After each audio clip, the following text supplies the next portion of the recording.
بسم اللہ الرحمن الرحیم۔ السلام علیکم ورحمۃ وبرکاتہ۔ میرے پیارے بھائیوں اور میری محترم بہنوں، ہم ہر روز کی ویڈیوز آپ کی خدمت میں پیش کرتے ہیں جن میں مختلف باتیں ہم آپ سے کیا کرتے ہیں، وہ زندگی کے مختلف پہلو کے متعلق ہوتی ہیں، لیکن آج بھی جو ہم بات کریں گے وہ زندگی کے متعلق ہی ہے، لیکن ہماری صحت کے متعلق ہے۔ گردوں کے فیل ہونے کے اسباب، علامات، علاج اور پرہیز آج کی اس ویڈیو میں ہم آپ کو بتائیں گے۔ لیکن ویڈیو کی طرف بڑھنے سے پہلے آپ سے گزارش کرتے ہیں کہ آپ ہمارے یوٹیوب چینل راہ حیات آفیشل کو سبسکرائب کر لیں اور بیل کے بٹن کو کلک کر لیں، ساتھ ہی ہمارے فیس بک پیج راہ حیات کو لائک کر کے فالو کر دیں اور سی فرسٹ کر دیں، تاکہ یہاں پر جتنی بھی ویڈیوز اپلوڈ ہوتی رہتی ہیں ان کا نوٹیفیکیشن آپ کو بر وقت ملتا رہے۔ تو اب بڑھتے ہیں آج کے عنوان کی جانب۔ اللہ سبحانہ تعالیٰ نے انسان کو 2 گردوں سے نوازا ہے۔ یہ اصل میں غدود ہوتے ہیں، پسلیوں کے نیچے پیٹ کی طرف، کمر میں دائیں اور بائیں طرف واقع ہوتے ہیں۔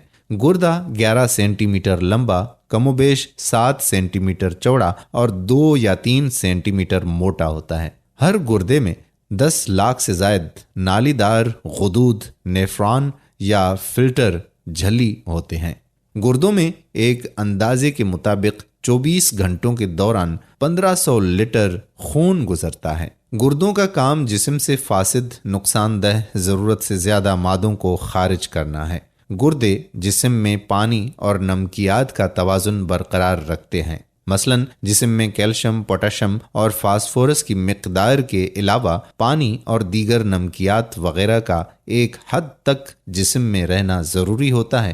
اس کی کمی و بیشی سے بہت امراض جنم لیتے ہیں۔ انسان زندہ نہیں رہ سکتا۔ گردوں کا کام ان مادوں، نمکیات اور پانی میں توازن قائم رکھنا ہے۔ گردے جسم کے لیے ایسے بہت سے مفید ہارمون پیدا کرتے ہیں۔ اگر یہ ہارمون جسم میں کم ہو جائیں تو خون کی کمی یا بیماری پیدا ہو جاتی ہے۔ گردے فیل ہونے کی بہت سی وجوہات ہوتی ہیں، جن میں چند اہم وجوہات ہم یہاں پر ذکر کرتے ہیں۔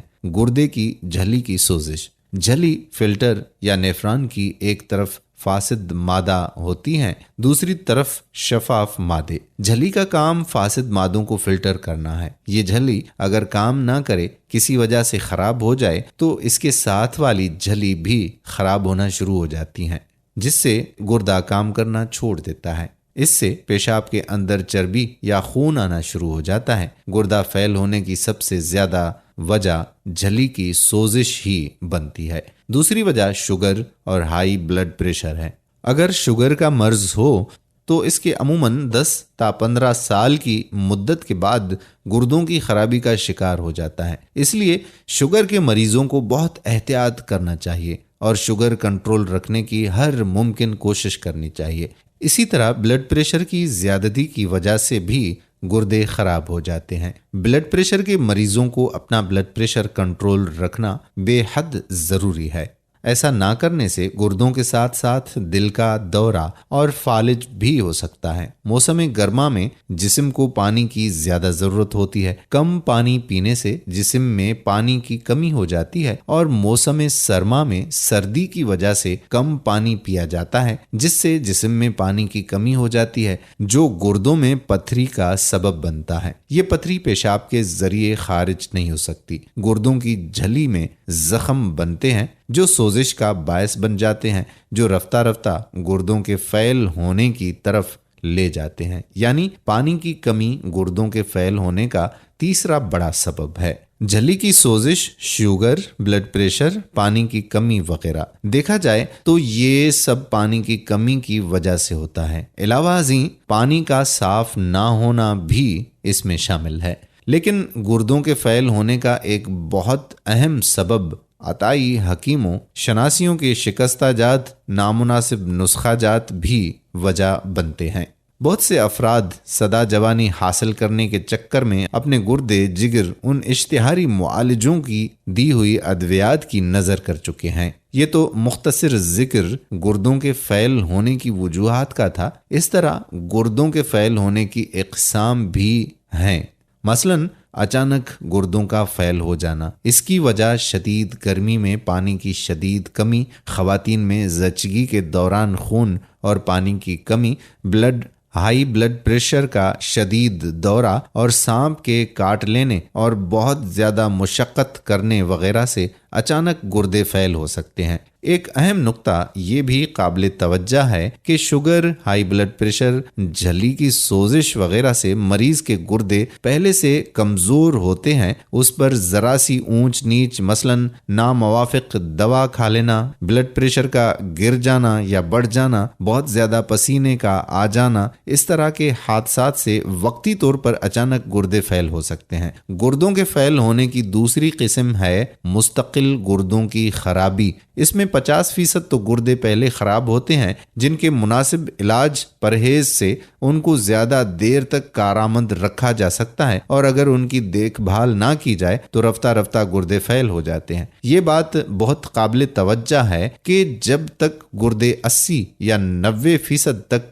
तबाह ना हो चुके हों, उससे पहले मरीज को इसका इल्म ही नहीं होता। वो अपना रोजमर्रा का काम करता रहता है, एक गुर्दा नाकारा भी हो जाए तो भी दूसरा काम करता रहता है। इसी तरह ये बात भी तवज्जा चाहती है कि जब गुर्दे एक बार मुकम्मल नाकारा हो जाएं तो कोई दवाई या इलाज उसको सही हालत में नहीं ला सकता। इसका इलाज पेवंदकारी ही होता है। अगर किसी को इन अलामात में से कोई अलामात महसूस हो तो उसे गुर्दों के स्पेशलिस्ट डॉक्टर से अपना चेकअप लाजमी करवा लेना चाहिए। खाने की ख्वाहिश का ख़त्म हो जाना, यादाश्त की कमज़ोरी, मतली और क़े का आना, चिड़चिड़ापन, थकावट का महसूस होना, चेहरे का रंग पीला हो जाना, खुश्क जिल्द, रात को बार बार पेशाब आना और पेशाब में रुकावट वगैरह का होना, शुगर का मर्ज होना, ब्लड प्रेशर की कमी या ज़्यादती होना वगैरह। गुर्दों की बीमारी का इलाज उसकी इक़साम और स्टेज के मुताबिक किया जाता है। आमतौर पर 50% गुर्दों के फैल होने का सबब शुगर, ब्लड प्रेशर, गुर्दों का इन्फेक्शन वगैरह बनता है। अगर इनका इलाज किया जाए तो इससे गुर्दों को मजीद खराब होने से बचाया जा सकता है। गुर्दों में पथरी हो तो उसका इलाज शुआओं से, ऑपरेशन से मुमकिन है, लेकिन मुकम्मल तौर पर गुर्दों के फैल होने की सूरत में गुर्दों की पेवंदकारी ही इसका इलाज है, जिसमें गुर्दा देने वाले और लेने वाले का ब्लड ग्रुप एक होना ज़रूरी है। गुर्दा देने वाले का जितना करीबी ताल्लुक होगा उसकी पेवंदकारी उतनी ही कामयाब होगी। गुर्दे के दर्द में आदमी ऐसे तड़पता है जैसे मछली बिना पानी के। जब ऐसा किसी को दर्द हो तो गुर्दे के मकाम पर फौरन अगर पानी से टकोर करें, मूली का नमक छिड़काएं, तंबाकू उबाल कर नीम गरम मकामे दर्द पर बांध लें और डॉक्टर के पास मरीज को ले जाएं। ख्याल रहे कि नीम हकीम के पास नहीं, अल्ट्रासाउंड करवाएं, फिर डॉक्टर की हिदायत के मुताबिक अमल करें। ऐसी तमाम ग़िज़ाएं जिनमें फौलाद ज़्यादा पाया जाता है उनसे परहेज़ करें, मसलन गोश्त, चावल, मकई वगैरह। इसके अलावा सिगरेट नोशी, कोला के मशरूबात, शराब नोशी वगैरह से परहेज़ करें।